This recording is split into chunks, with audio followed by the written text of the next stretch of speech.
안녕하십니까, 박정우입니다. 네, 이번 방송은 개장 전 이야기 되겠습니다. 여러가지 자유롭게 이야기해볼 텐데 영상 하단에 구독과 좋아요 버튼 눌러주시고 이야기 시작해보도록 하겠습니다. 우선 세계은행이 경제 예측을 한 부분이 있어요.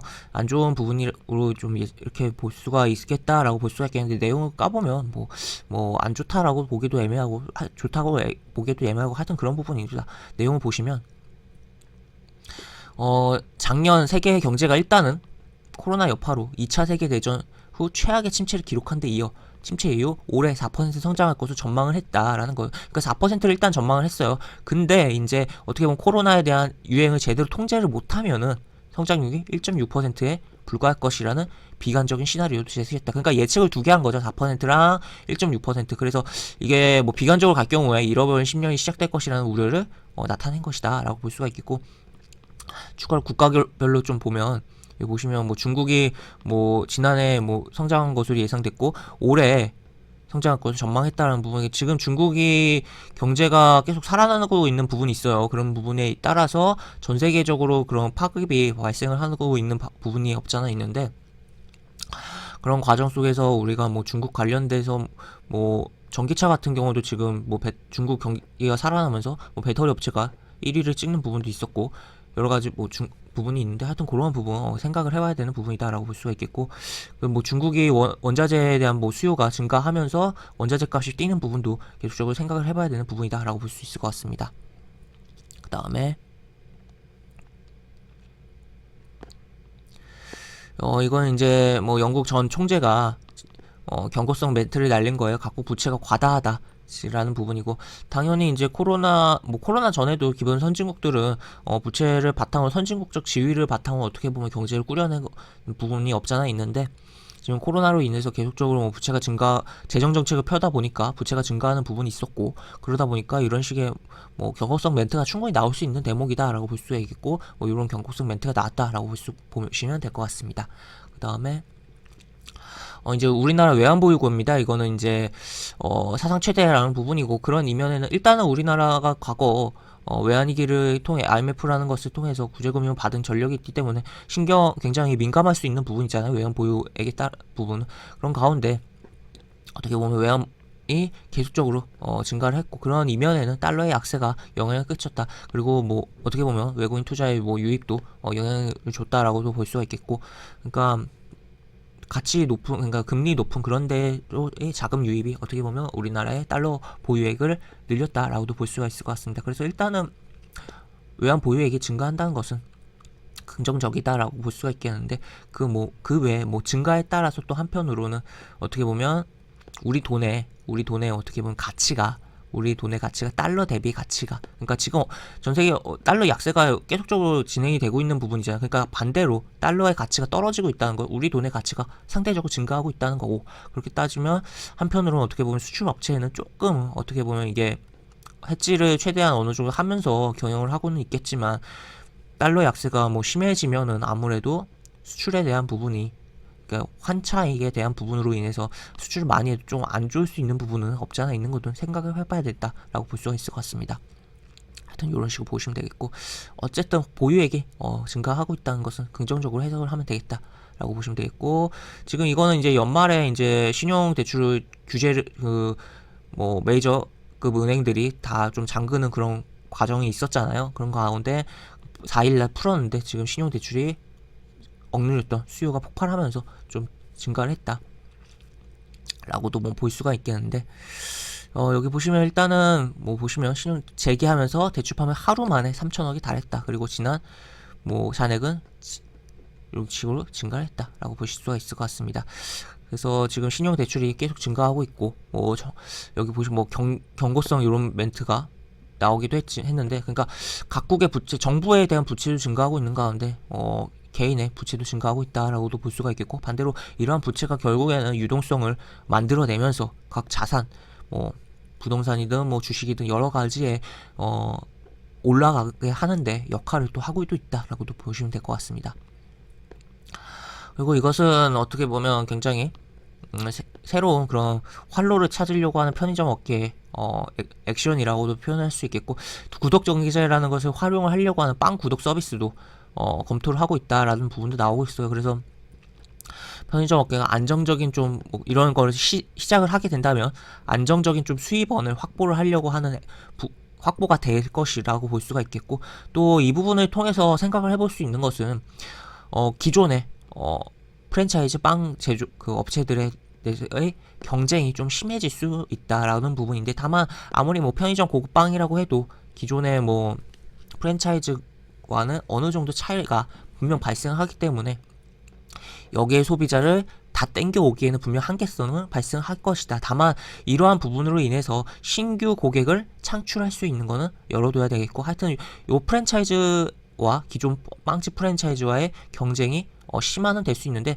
또 반대로 요거를 결국에는 운영하는 뭐 이게 SPC 그룹이 뭐 파리바게트가 대표적이잖아요. SPC 그룹이 하는 부분인데, 반대로 SPC 그룹이 뭐 빵을 굉장히 많이 만들고 또 편의점에 납품하는 것도 굉장히 많거든요. 그렇기 때문에 뭐 하청으로 돼서 뭐 편의점에 그런 자체 브랜드 달고 나오더라도 요 SPC 그룹이 그런 제조 라인이 돌아가면서 납품이 될 수도 있다라는 것도 생각을 해봐야 되는 부분이다라고 볼 수가 있겠고, 그래서 어떻게 보면 이제 프랜차이즈적인 부분에서는 경쟁 관계가 형성됐지만 SPC 그룹과의, 그리고 이런 제조적인 측면에서 보면은 수혜도 받을 수 있는 그런 부분도 있다라고 볼 수가 있겠고, 하여튼 그래서 뭐 관련주로 SPC 삼립을 뭐 생각해봐야 되는 부분인데, 이중적인 뭐 부분이 발생을 하고 있다라고 볼 수가 있을 것 같습니다. 이렇게 보시면 될 것 같고, 이런 식으로 내용이 있어요. 이렇게 그 다음에 지금 이러한 부분인데, 지금 올해 3천은 뭐 얼마 남지도 않았죠. 무난하게 뭐 오늘 당장 찍을 수도 있는 부분이긴 한데, 하여튼 이런 과정 속에서 뭐 이런 경고성 멘트가 나오고 있는 부분이고, 이론적인 부분으로서 굉장히 좀 중요하게 보는 부분이 좀 있는 부분이 있어서 좀 가지고 나온 부분이다라고 볼 수 있을 것 같습니다. 여기 보시면 여기 보시면 국내 주가는 일평균 수출 금액과 상관계수가 꽤 있다. 그러니까 상관성이 있게 움직이는 부분이 꽤 있다라고 볼 수가 있겠고, 그런 가운데 뭐 이렇게 고평가돼 있다라고 볼 수 있겠고, 뭐 여기 광의 통화인 요거 감안해서도 그러니까 20% 이상 고평가돼 있다라고 볼 수가 있겠는데, 지금 근데 이거를 이론적으로야 고평가이지만 지금 유동성이 엄청 풍부하다는 걸 감안을 해야 된다라는 점을 봤을 때, 뭐 GDP 대비해서 뭐 버핏 지수로 따졌어도 뭐 과열 구간이라고 오버슈팅 구간이라고도 볼 수 있긴 한데, 하여튼 이 유동성, 이론적인 것은 일단은 이론적인 것이고, 이 유동성이라는 것을 뭐 감안을 안 하면 안 되는 상황이고, 그런 가운데서 뭐 계속적으로 개인의 뭐 신용대출을 통해서도 뭐 들어오는 것도 있을 거고, 여러 가지 부분이 있을 것 때문에 그런 부분을 생각해 봐야 되고, 다만 이제 여기서도 뭐 이야기하는 미국 쪽의 주가 하락이 방아쇠가 작용되면서 20%의 가격 조정 충분히 나올 수 있다는 것은 생각해 봐야 되는 부분이고, 우리가 항상 한 20% 정도는 무난하게 지수가 빠질 가능성, 가격 조정이 언제든지 나올 수 있다는 것은 우리가 인지는 하고서 시장을 봐야 되는 부분이 아닐까라고 볼 수가 있을 것 같습니다. 현재 시장 특히나 가장 좀 주의해야 되는 시점이 오는 시점이라면, 결국에는 예탁금이 줄어드는 과정 속에서 신용과 미수 잔고가 증가한다 라는 것은, 이제 어떻게 보면 개인들의 자금이 어떻게 보면 빠져나가는데 투기성 자금이 시장에 증가를 한다는 부분이고, 그렇다면 이 투기성 자금이 터지는 과정에서 지수가 크게 빠질 가능성도 열어놔야 된다라고 볼 수가 있을 것 같습니다. 그래서 일단은 뭐 당장은 그런 현상은 나오지 않고 있긴 하지만, 어쨌든 일단 이런 식의 내용으로서 언제든지 지금 뭐 당장 오르고 있다고 해서 너무 취하면 안 된다. 언제든지 20%는 바로 빠질 가능성 열려 있다. 이론적으로 열려 있는 부분이고, 일단 유동성으로 오버슈팅 구간이 뭐 이론과 대비했을 때, 뭐 이론과 실제는 굉장히 다르지만 어쨌든 이론과 실제에 대비했을 때 오버슈팅 구간이 분명 진입해 있는 상황이고, 그런 과정 속에서 뭐 빠진다면 뭐 뒤늦게 이미 뭐 과열이었다, 버블이었다 그러면서 하락의 이유를 갖다 붙일 수 있는 상황이다라고 볼 수가 있을 것 같습니다. 그렇기 때문에 일단 언제든지 조정에 대한 거는 경계는 하면서 너무 과하게 시장 분위기에 취하지는 말아야겠다라고 볼 수가 있을 것 같습니다. 그 다음에 일단 요거, 그 다음에 다른 의미 있는 내용이라서 또 하나 가지고 나와봤는데, 코스피 상승 대비 중형주가 상승이 적다라는 거예요. 지금 일부 종목을 한 종목뿐만 아니라 뭐 일부 종목을 좀 필두로 제가 좀 작년 뭐 12월부터 이미 뭐 중형주의 움직임이 시작됐다라고도 저는 생각을 하고 있고, 흔히 뭐 블루칩이라고 표현하는 종목들이 아닌 옐로우칩이라고 좀 표현할 수 있는 종목들에 대한 시선을 좀 주목해야 되는 부분이다라고 저는 좀 평가를 하고 있는데, 그렇기 때문에 뭐 일부 중형주들 굉장히 관심 있게 보는 것도 있어요. 그런 가운데 일단 그렇다고 뭐 대형주를 이미 다 뭐 처리하고 중형주를 갈아타야 되냐라는 그런 극단적인 시각은 아니고, 일단 뭐 기존에 대형주를 들고 계셨다면 최대한 현재 뭐 지수 움직임을 조금 즐기면서, 또 한편으로는 뭐 해당 종목의 흐름도 뭐 매매 동향 체크하면서 여러 가지 부분 종합적으로 체크하면서 이미 수익 구간이라면 너무 이제 과하게 뭐랄까요, 팔고 싶어서 조급해하지 마시고 조금은 더 즐기되 조금씩 분할로 정리를 하면서 그러한 부분을 좀 중형주로의 포트에 중형주를 담으면서 이제 돈을 좀 움직이는 것도 좋지 않을까. 그래서 포트에 뭐 기존에 대형주가 있다면 너무 무리하게 바로 던져버리기보다는 조금은 더 보되 조금 일부는 또 정리를 하면서 중형주에 대한 부분도 비중을 좀 늘려보는 것도 포트적으로 좋은 운영이 되지 않을까라고 생각을 하는 부분이다라고 볼 수가 있을 것 같습니다. 이런 식으로 보시면 될 것 같고, 그 다음에 요거는 이제 산업적인 부분이에요. 파운드리, 이게 이제 제가 개장전 이야기에서 작년에 몇 번 언급을 했었죠. 삼성전자가 대만에 그걸 뺏어오는 과정 속에서 파운드리에 대한 부분이 뭐 부각되고 계속적으로 뭐 내년에 뭐 움직일 수 있다, 뭐 그런 얘기 간략하게 좀 했던 부분이 몇 번 있는 걸로 기억을 하는데, 일단 보시면 이제 지금 뭐 내수 기준으로 했을 때는 뭐 자동차 뭐 코로나 상황 속에서 많이 819를 있고, 전 세계적으로 이제 신규 스마트폰 나오는 것도 있는 부분이 있는데, 그런 가운데서 지금 파운드리 주문 넣으면 1년 대기다.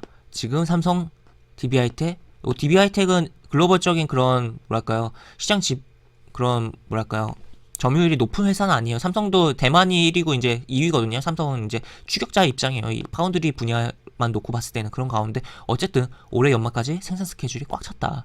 그렇다면 이미 확보된 매출이 안정적으로 있다라고도 평가를 할 수 있겠고, 그런 게 결국에 다 영업이익으로 이제 매출에서 일부가 영업이익이 나오는 부분인데, 그런 부분이 나올 수 있을 거다라고 볼 수가 있겠고, 추가로 이제 만약 코로나를 잘 대응을 할 경우에는 이제 결국 아까 맨 처음에 본 기사, 세계은행이 뭐 4%, 1.6% 이렇게 예상을 했는데 4% 이상도 세계 경제가 성장을 할 수 있을 거라고 볼 수가 있겠고, 코로나를 잘 대응했을 때 한정이지만, 그렇다면 지금 현재 수준에서보다 더욱더 이 수요는 증가할 것이, 반도체 슈퍼사이클이라는 얘기가 계속적으로 나오는 과정 속에서 그 안에 뭐 파운드리가 란 키워드가 있다, 위탁 생산이라는 키워드가 있다 라고 보실 수가 있겠고, 이런 식으로 계속적으로 뭐 이런 부분에 있어서 뭐 관련주들의 뭐 움직임이 뭐 실적에 뭐 작용을 하면서 영향을 줄 수 있는 부분이다 라고 볼 수가 있을 것 같습니다.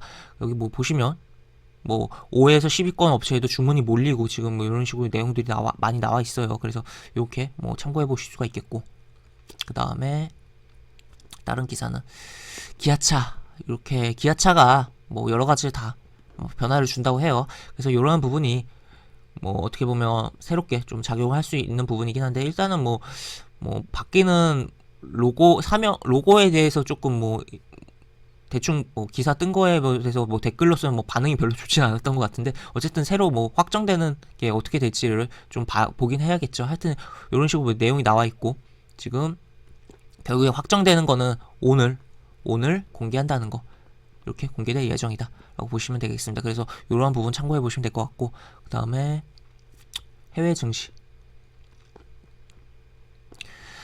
뉴욕 증시, 일단은 뉴욕 증시, 일단 뉴욕 증권거래소가 일단 중국 통신사 퇴출을 철회를 했어요. 일단 철회를 했고, 이런 식으로 진행이 됐고, 그래서 전면적인 뭐 화해 제스처는 아닐 거라고 뭐 예상이 되고 있는데, 이렇게 뭐 미국과 중국의 뭐 갈등에 대한 부분은 언제든지 뭐 부각될 수 있는 부분이고, 뭐 전 세계 패권을 두고 다투는 부분이기 때문에 그런 부분이다라고 볼 수 있고, 그리고 일단은 연초부터 하락했던 미 증시는 일단 상승이 나오면서 지난밤 끝난 그런 상황이다라고 볼 수가 있겠습니다. 여기 보시면 경제지표 회복이라는 이야기도 있고, 그러나 이제 조지아주 투표 결과에 대한 긴장감이 계속적으로 남아있는 상황이다라고 볼 수가 있겠고, 이런 식으로 내용이 나와 있고, 그리고 지금 에너지랑 해운 그리고 또 자동차 부품 쪽에 업종적으로 많이 올랐어요, 미 증시에서. 그런 가운데 여기 보시면 뭐 사우디가 감산을 발표했고 뭐 일부는 소폭 늘리기로 합의했고, 그러니까 이제 요 늘리기로 합의를 했는데 요 감산 발표도 있는 가운데서 이 감산이 오히려 크게 영향을 주면서 어떻게 보면 에너지 관련된 종목들의 뭐 상승을 견인했다라고 보시면 될 것 같습니다. 이렇게 보시면 될 것 같고, 그 다음에 잠시만요.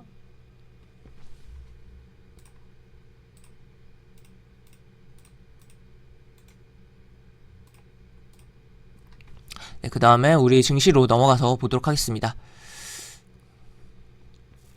우리 증시 코스피 일단은 뭐 이런 식으로 오후에 막판에 막 쏘아 올리면서 그 중심에 뭐 삼성 SDS도 있었고 뭐 여러 가지 종목들이 있었는데 이런 식으로 뭐 움직임이 나왔다라고 볼 수 있고, 계속적으로 뭐 딱히 해드릴 말이 없는 증시예요. 여기 상황에서 그냥 원론적인 이야기를 해드릴 수 있을 것 같은데요. 이미 뭐 기사 보면서 이야기해드린 부분, 언제든지 가격 조정은 심하게 올 수 있다.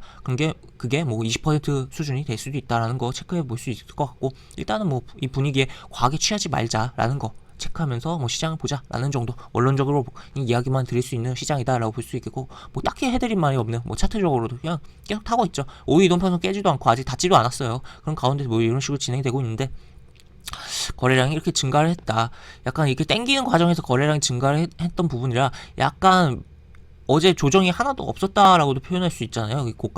이게 종가 고가로 마감을 했기 때문에 그러한 조정이 오늘 오히려 조금은 나올 수 있는 거 아닌가도 조금 생각해 봐야 되는 대목이다라고 볼 수가 있겠는데, 하여튼 이런 식으로 진행되고 있어서 뭐 나쁘지 않다라고 보시면 될 것 같습니다. 그 다음에 원론적으로 하여튼 나쁘진 않은데, 어쨌든 언제든지 가격 조정이 급하게 올 수가 있으니까 또 그거는 경계를 하자라는 거. 그 다음에 코스닥은 이제 코스피를 좀 따라서 결국에 상대적으로 약했어요. 어제 코스피 대비해서는. 그런 가운데 따라서 결국에 이런 식으로 움직임이 나왔고, 좀 크게 보도록 하겠습니다. 일단 코스닥 보면은 뭐 결국에는 과거 이제 요런데 IT 버블 때 그런 위치를 제외하고는 뭐 이렇게 보면 뭐 없어요. 지금 다 IT 버블 때 뭐 보시면 지금 다 고가를 뚫어놨기 때문에 지금 뭐 어떻게 보면 20년의 신고가다.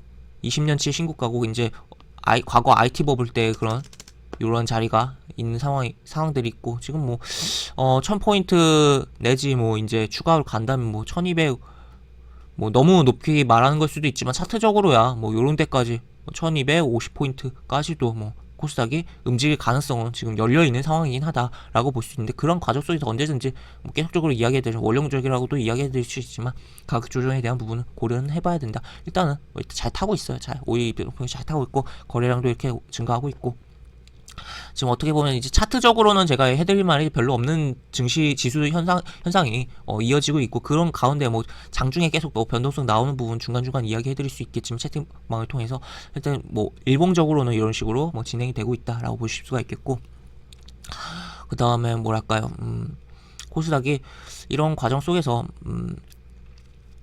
계속적으로 뭐 이렇게 뭐 타고 간다라고 보시면 될 것 같고, 타는 과정 속에서 조정은 언제든지 나올 수 있고, 원론적인 부분에 대한 부분 이야기 드릴 수 있을 것 같습니다. 그래서 이렇게 뭔가 하나를 더 이야기하려고 했는데 살짝 뭐 지금 바로 기억이 안 나는데, 네, 그러니까 이게 여기 보시면 아까 이야기해드렸던 거, 결국 이 증시 주변 자금, 그러니까 예탁금이랑 뭐 미수금, 신용잔고, 그런 거를 좀 더 이런 흐름, 뭐 차트적인 흐름에서는 딱히 제가 이야기해드릴 부분 없고, 지금 딱히 점검할 부분도 없는 상황이에요. 그렇기 때문에 그러한 부분은 오히려 포인트를 두고서 조금 보고, 또 미국의 그런 이슈적인 부분을 포인트를 두고서 좀 생각을 해봐야 되는 대목이지 않나라고 정리를 좀 해볼 수가 있을 것 같습니다. 그래서 이렇게 보시면 되겠다라고 이야기 들으면서 영상을 좀 마무리하도록 하겠습니다. 이상 박주영이었습니다. 감사합니다.